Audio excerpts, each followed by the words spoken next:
Buffy was created as a horror comedy. It's really sort of grown beyond that. Most of the characters have a piece of me in them. Obviously, Xander is fairly close to my high school experience. I don't trust that Owen guy. It's the eyes. They're crazy. There's also some of Giles in me. I did go to an English boarding school, and I do have a bit of that in me.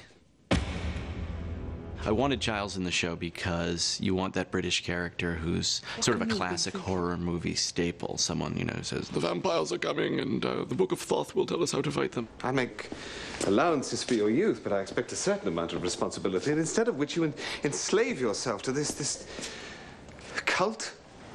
You don't like the color? I love writing these characters. When you're writing, it's just you and the characters, and it's a great place to be.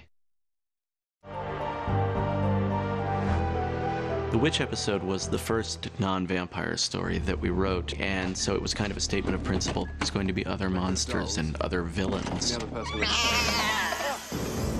And we got a lot of flack from witches and from people claiming to be witches, but what's really going on here is the story about mothers and daughters. There are certain things about Buffy that her mother Joyce just doesn't understand, and Joyce is sort of coming to terms with that idea.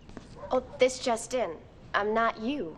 I'm into my own thing. Your own thing, whatever it is, got you kicked out of school, and we had to move here to find a decent school that would take you. Honey...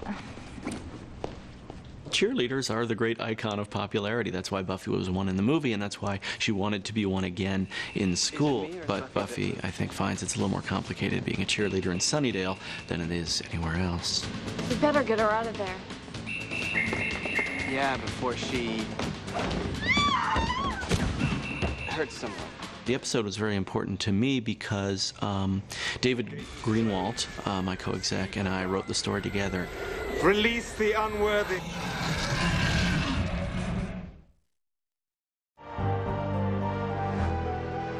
Never Kill a Boy on the First Date was an important early show for us because it was about Buffy trying to have a normal life. Maintaining a normal social life as a slayer, it's problematic at best. This is the 90s, the 1990s in point of fact, and I can do both. Clark Kent has a job. I just want to go on a date. And when she gets asked out by one of the cuter boys in school and has to juxtapose that experience with trying to save the world again from vampires, it becomes very complicated for her. You killed my date! Your turn!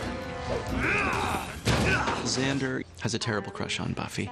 You know, this is the episode where he really admits it and tries to see if she's interested in dating him. What you need is a guy who already knows your deepest, darkest secrets and still says, "Hey, I like that girl." Someone like... Oh. What happens is sort of typical of what happens to Xander in his life.